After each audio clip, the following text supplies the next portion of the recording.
We get into the nitty gritty of salary cap talk, our favorite topic here at Locked On Leafs. Plus, the Senators made a big move. Should we even consider the Senators a big threat in the Atlantic Division? Plus, Fan Fridays here. We have a fan joining us. It's not James, it's somebody else. Right here on the Locked On Leafs podcast, part of the Locked On Podcast Network. Your team every day. You're Locked On Maple Leafs, your daily podcast on the Toronto Maple Leafs. Part of the Locked On Podcast Network. Your team every day.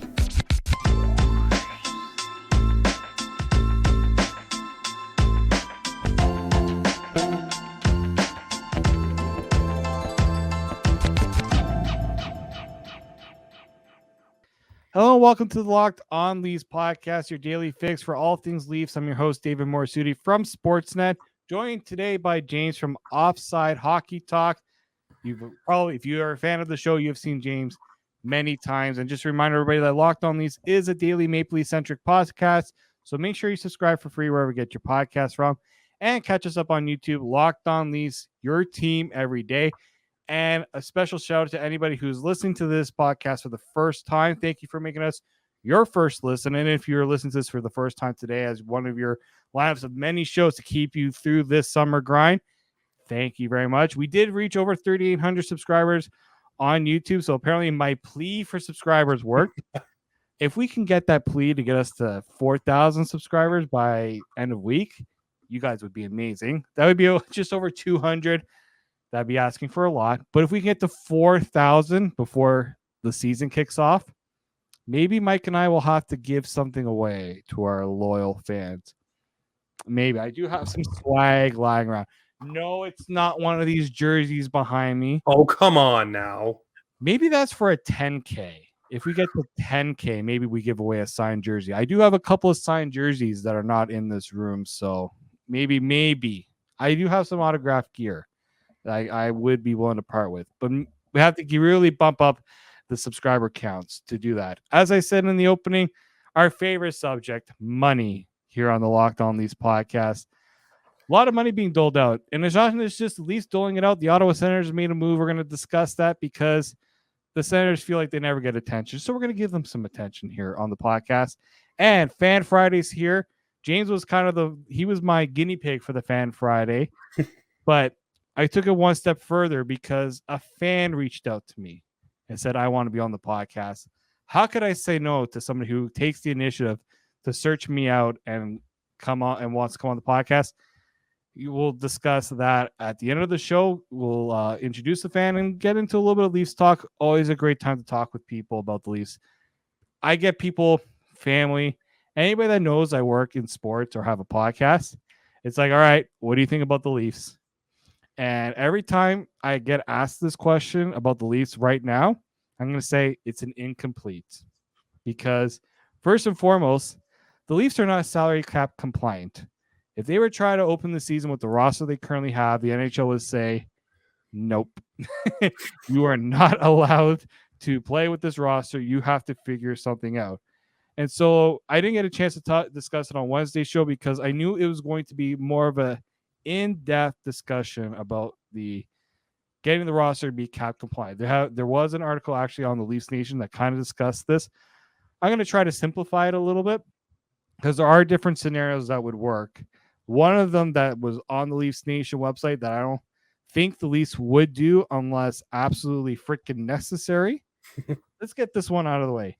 James, would the Leafs demote Matthew Nice to the Marlies just to make themselves cap compliant? I mean, no. The easy answer is no. I mean, but again, I'll go this far and say if it makes it work, then they may try. But I mean, we'll discuss what will actually make it worse. Matthew Nyes is going to be a top 6 forward for the Toronto Maple Leafs, at least to start this season coming up. You don't demote him to the AHL. He has nothing to prove there. He looks like he fits in at the NHL level. So there are other ways to skin this cat, so to speak.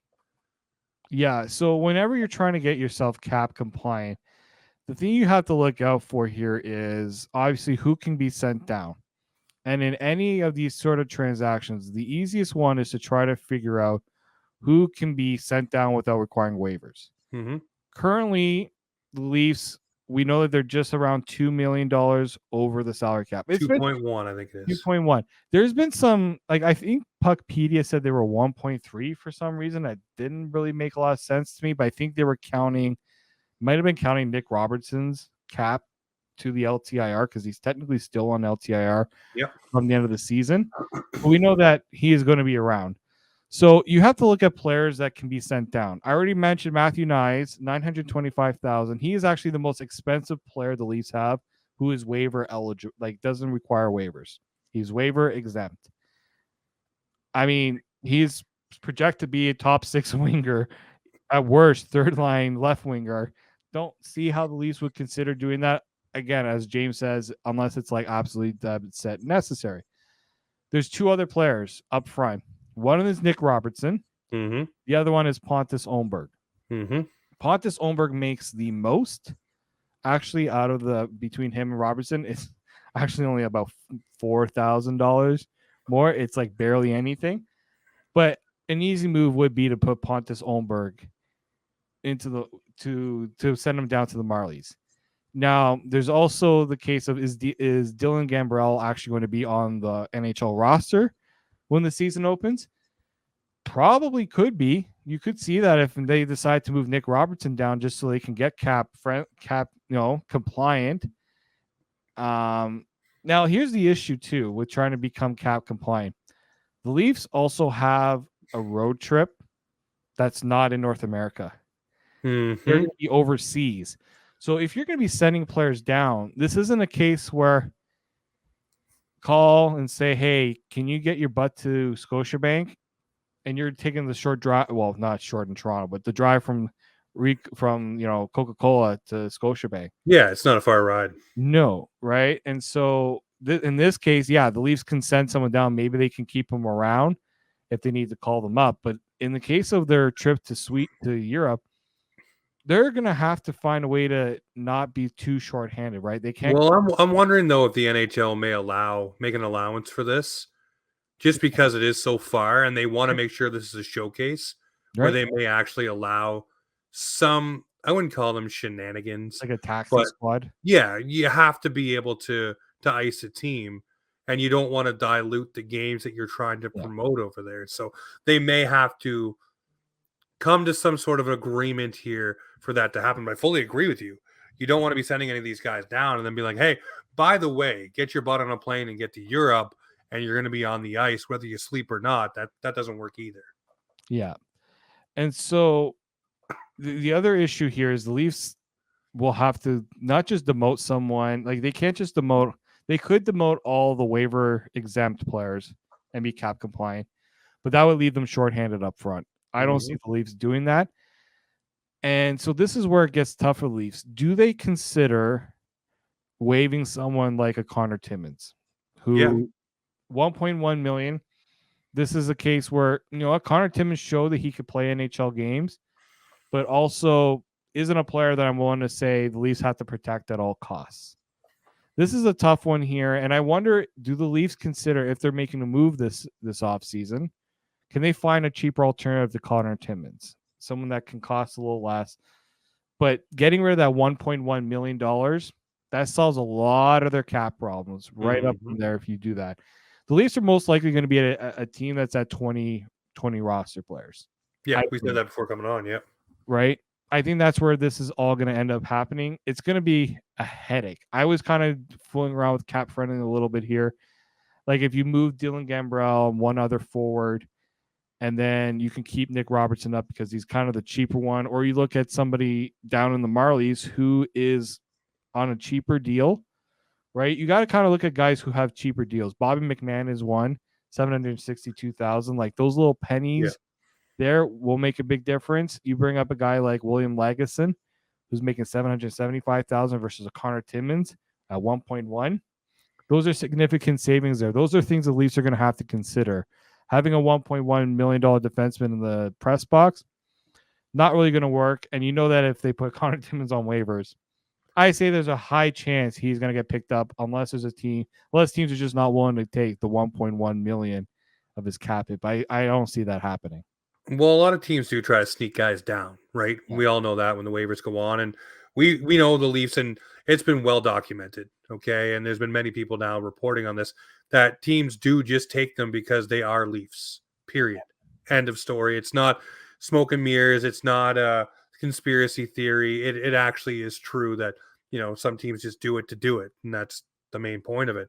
But I think if you have a guy like Connor Timmins, you know that he has value. NHL teams know he has value.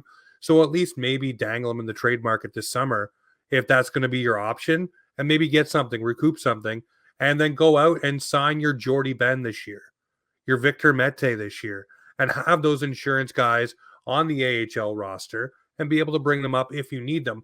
But I'll reach into a bag of tricks, as our friend Terry Koshan once said. Injuries happen at camp, and usually that takes care of the cap. It did for the Maple Leafs last year, going into camp, and allowed them to sign Zach Aston Reese and be able to do things. So, you never know who may get injured and be out for the first 2 months, and then you can kick that rock down the road and figure things out. So, I mean, and I'm not hoping it's an Austin or a Mitch or any of those guys, but it could be someone that does carry a little bit of a price tag. Maybe Brody gets nicked up. Maybe someone maybe McCabe has to miss a bit of time, and it allows you to fiddle those numbers a little bit. Now, I know a lot of people are going to say, oh, maybe do they consider moving off of a Sam Lafferty, maybe even a Calle Yarncroke? Look, the only way I'm trading a guy who is going to be an everyday player on this team, even I'll put Nylander in that, I'll put Brody in that, you have to trade them and get something back. Because when other teams see you're going to try to offload one of these guys because you're having cap issues, the return is never what you expect it to be. Right? When teams have to make that cap hit work, they're going to be like, well, we can't give you exactly the value you want because, we got to make this contract work. And they're going to try to use that moment as a reason to not give what you expect to get back in return. Yeah. So you can't just go out and trade a guy like, a top 4 defenseman like TJ Brody, a top 6, top line winger, William Nylander, or even Calle Yarncroke, who could play some top 6 minutes. You can't go out and just trade those guys because you need to get cap compliant. You need to make that trade if you think it's going to help your roster. Yes, if it helps your cap at the same time, great.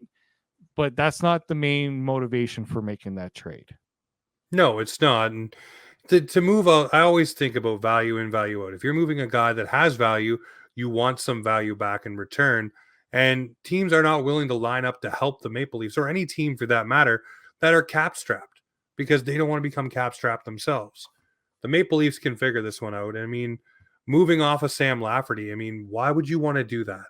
When he was in Chicago, he was a penalty killer. What did the Leafs lose in abundance this offseason? They lost penalty killers. They lost guys that filled that role. Hello, Alex Kerfoot. So now you have Lafferty down there who can block shots, who can take faceoffs, who can play the wing, who has foot speed as well, which is something this team tried to identify this offseason with a guy like Klingberg. So, why are you going to move off a guy like Sam Lafferty who brings some of those things? Is he going to score you points? Not a whole bunch, but he's a bottom 6 guy, and he fills a role that fills well, probably with David Kampf this season. Yeah, so we'll see where that all plays out. There's going to be a lot of moves I think the Leafs are going to try to make, but maybe they're just going to hold pat until training camp and see how that all shakes out there. All right, we're going to move on to our friends over east of us, the Ottawa Senators, our friends. I call them friends, but we know they're not really our friends. We're going to discuss some move that they made that's got some people wondering if they're actually for real this year. Are the Ottawa Senators for real, and should the Leafs be worried about them?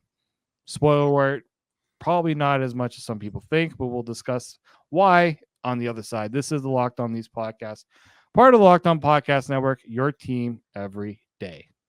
Today's episode is brought to you by AG1 by Athletic Greens. Keeping up with proper nutrition is really hard. You're busy, you're stuck at your desk, you're eating whatever you can just to get you through the day. But what if you could start your day with the ultimate daily nutritional insurance? With a single scoop of AG1 in a glass of water, you can do just that and absorb 75 high-quality vitamins, mineral, whole food source superfoods, probiotics, and adaptogens to help start your day right.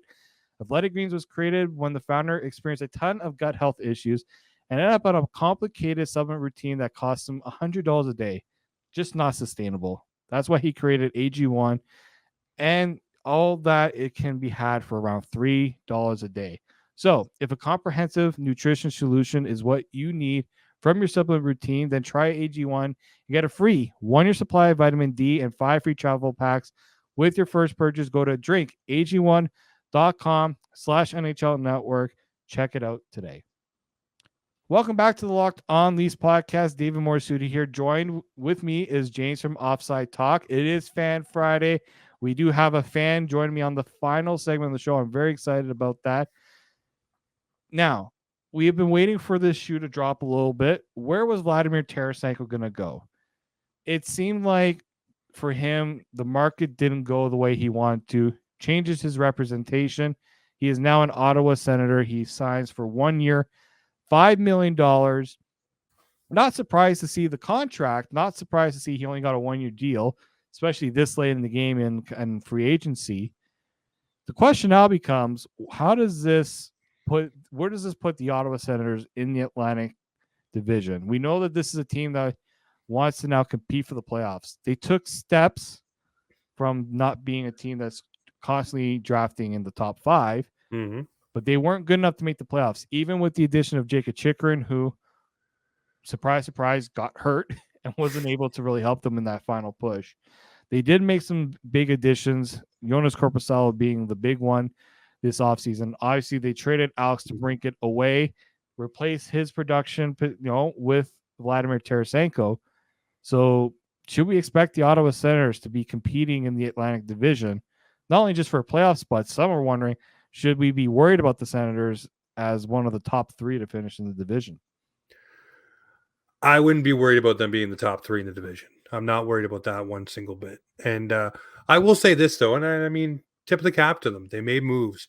They looked at what they needed. They shored up the fact they got a goaltender that they think might be able to carry them for some wins.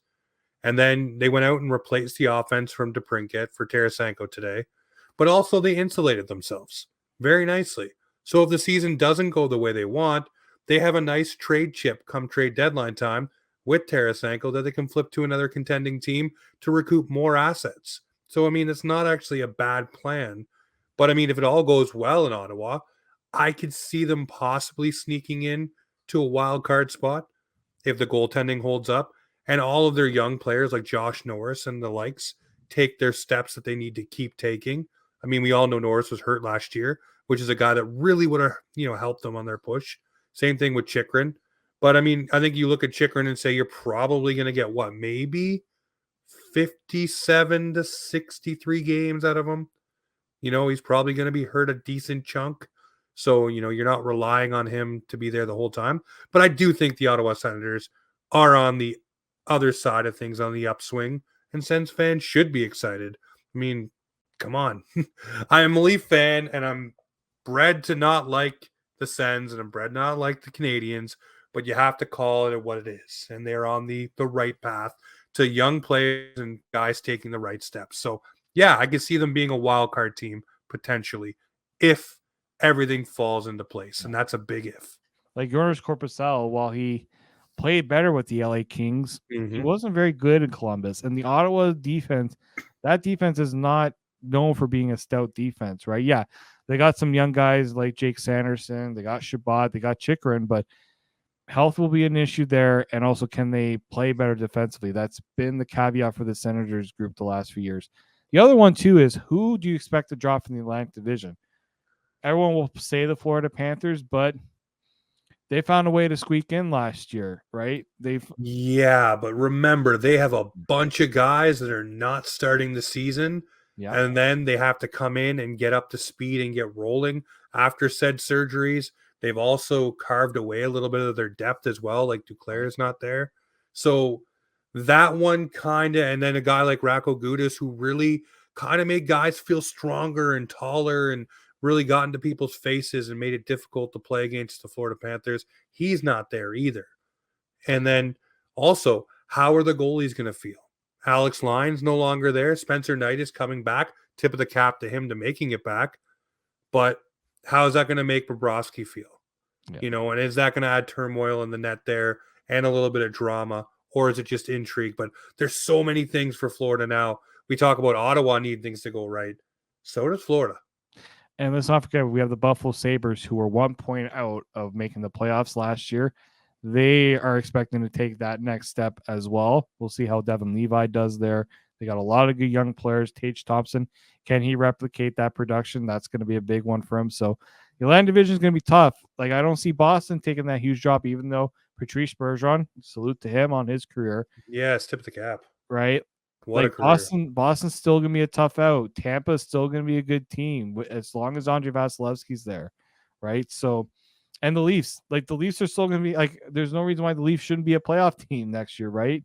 So it's the toughest division of hockey. Maybe both wildcard teams will be from the Atlantic division.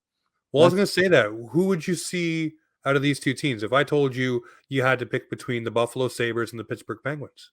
And I'm not doing it just because of Dubas. I'm saying because they missed last year. Would you go Buffalo on the upswing? Devin Levi maybe stepping into his real own? And then Pittsburgh, an aging squad? I go Buffalo, man. Well, and if Pittsburgh gets Erik Karlsson, that's going to make them a very intriguing team. But, Christian Jarry, he's got to play better than he did last year.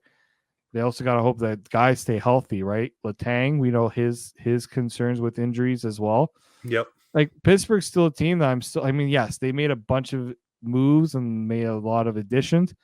I just don't know if I'm sold on them. Yeah, I'm not sold on Pittsburgh yet. And yeah, the Metro is going to be an easy division though. With like Columbus should be a little more competitive.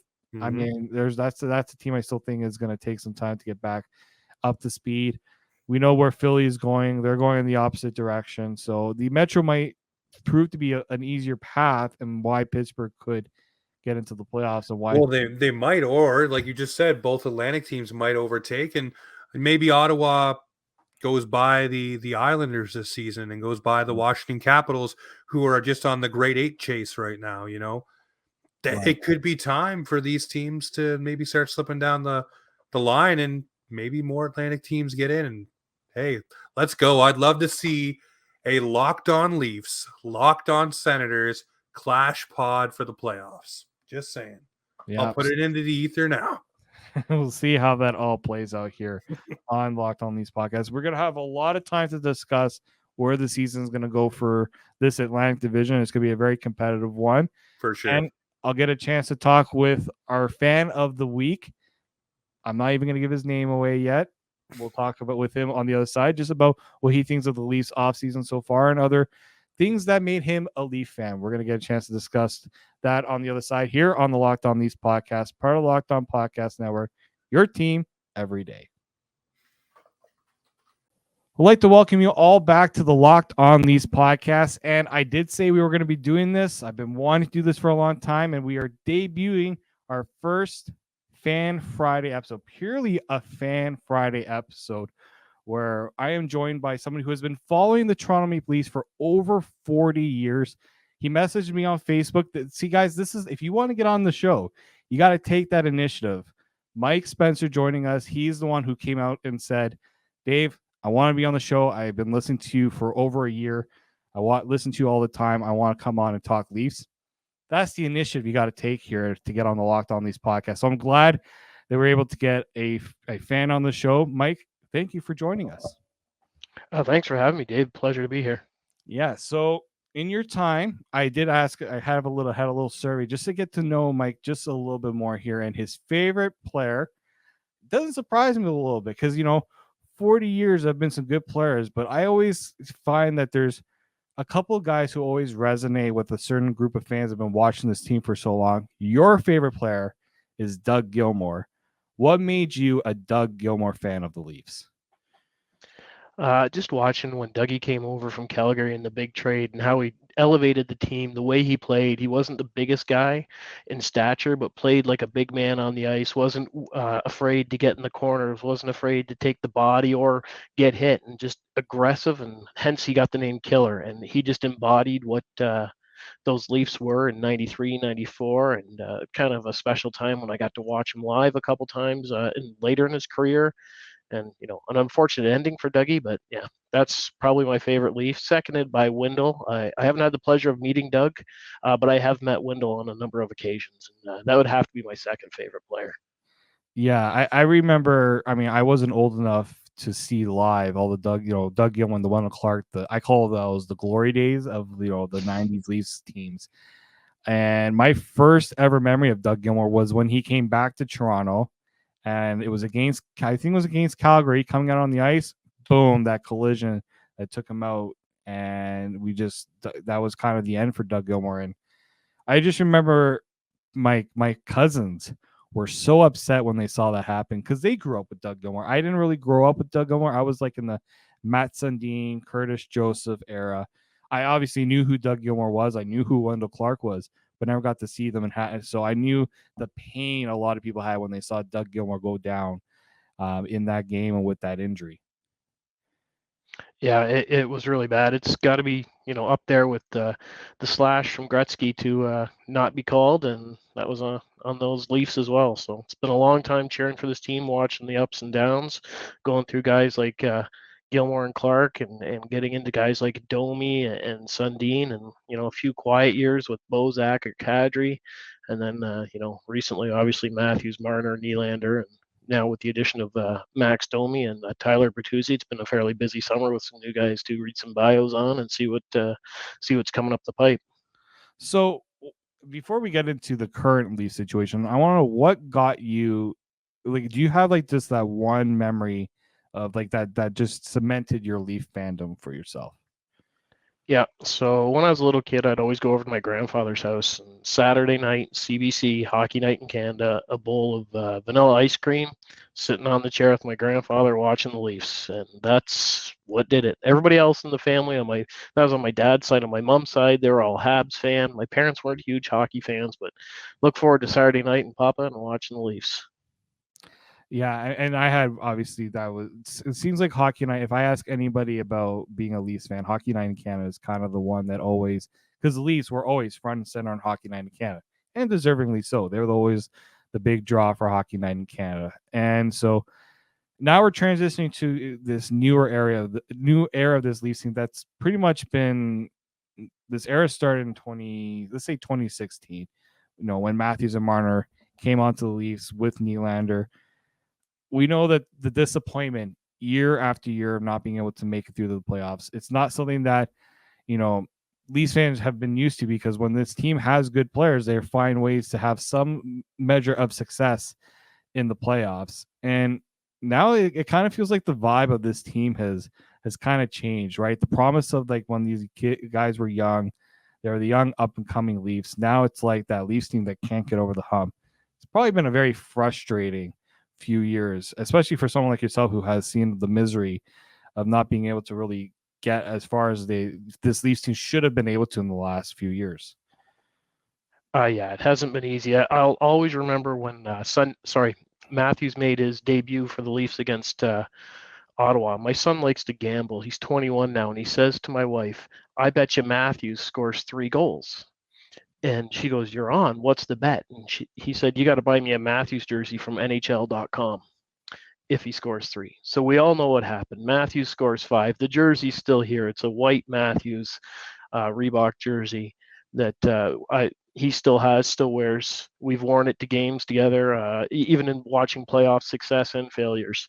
It's been daunting to watch. It's been trying, and I do watch a lot of hockey besides the Leafs. Not whether I'm watching OHL or I'm reffing some minor hockey, or I'm just watching the playoffs after the Leafs get eliminated and trying to watch it and figure out what's going on. And it's easy to say, oh, they're too soft, or oh, they don't go hard enough, and you can see key ingredients missing from the fold, but it's just something that I'm not paid to figure it out. That's not my job. That's up to Sheldon Keefe and Brad Treliving to figure out. But I think that a lot of the key ingredients are there to make it work, and I was very happy to see some sandpaper come in this year, especially. Like, I love how Matthews plays. I love how Marner plays, but I've always thought that some grit's missing. Like when I was a kid watching Gilmore had grit.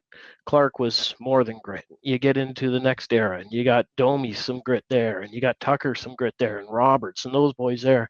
And you watch the last few years, there was Michael Bunting, who was annoying, but not grit. And that's one big thing that I'm thinking could be a turning point this season is we've actually got some real sandpaper. And the sandpaper's got some time on its side because, we bring in Luke Shen last year, Human Eraser's the nickname, but, he's already 30 something years old. He's getting slow. He wasn't, that fast to begin with.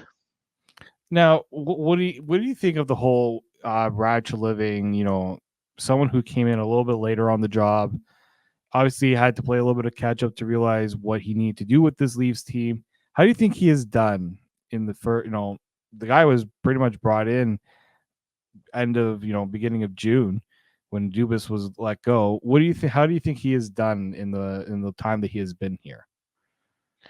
He's done what I think. Again, I like the acquisition of most of the talent. There's been some question marks or raised my eyebrows and piqued my interest. Ryan Reeves 3 years, but hey, never know. Could be wrong.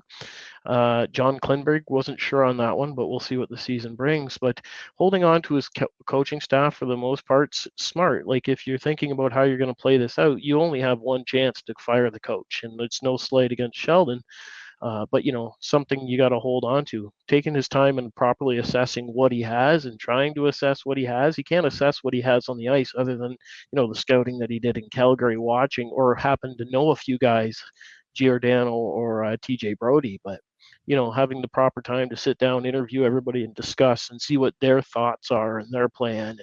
And it's one thing to, I'm sure, watch what the Leafs do on TV and see the coaching decisions fold out on TV, as opposed to talk to Sheldon and go, okay, I see what you did here.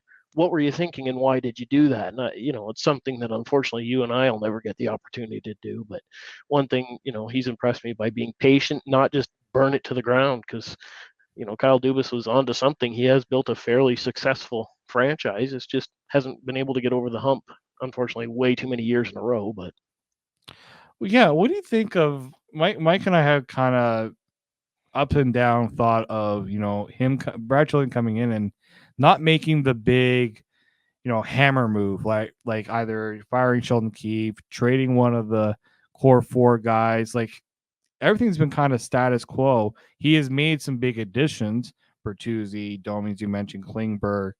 We know the news now with Matt Murray. So there have been some substantial moves made with this Leafs team. But how do you feel about him not coming in and just weighing, like just saying we're going to do away with everything kind of Kyle Dubas has done?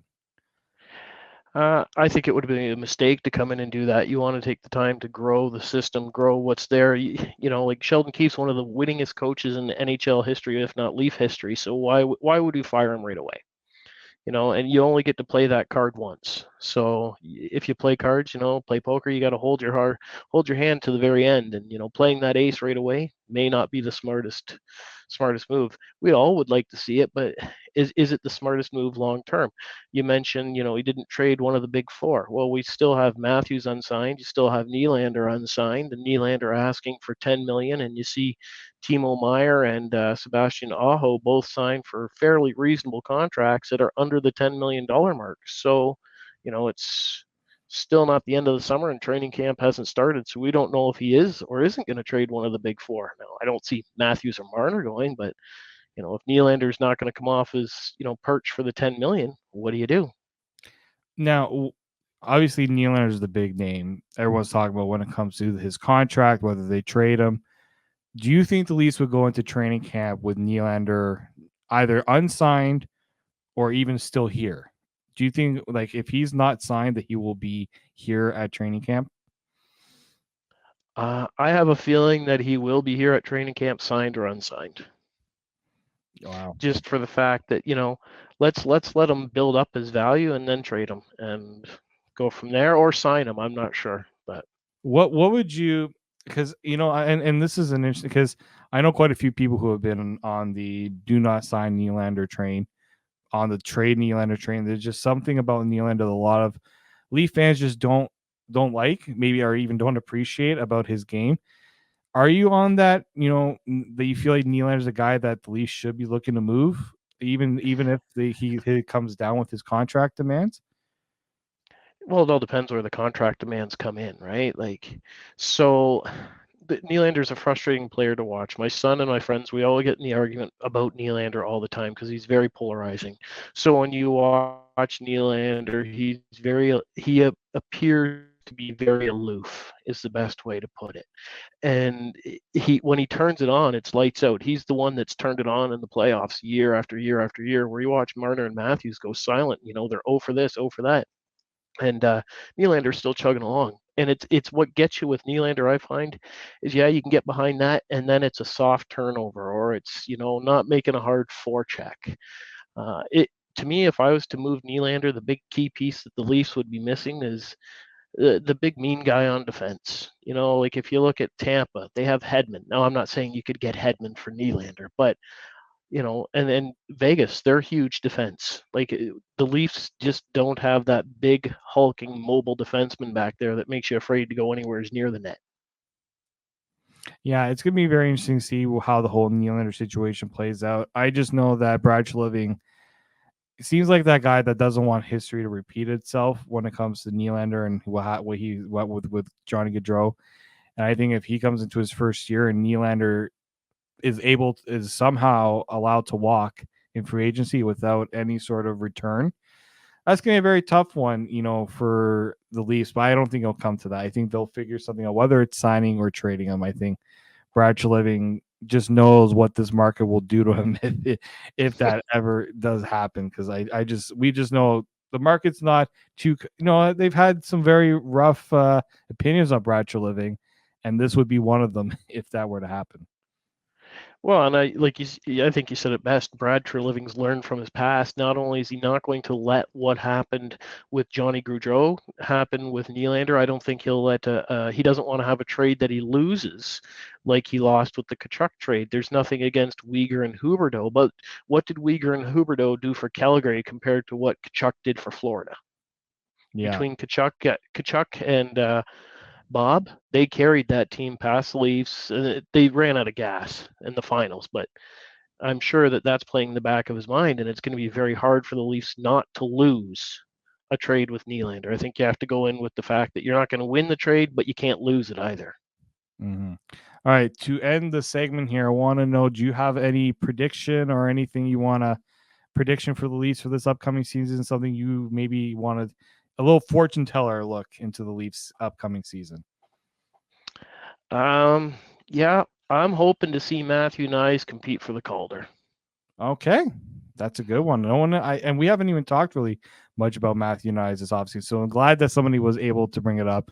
A guy that I really do enjoy watching play, so that would be a nice welcome for the Leafs. Mike, I want to thank you for joining me on the segment. This was a lot of fun.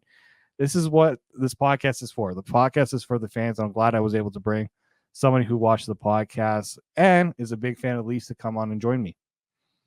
Thanks for having me.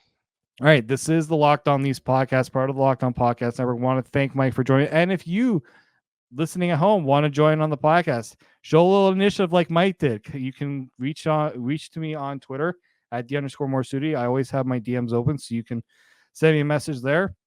Send it to the Locked On Leafs account. I'll make sure I follow and keep an eye on that, or just find a way to reach us out, and we'll bring you on the show. A little bit of vetting first. I vetted Mike.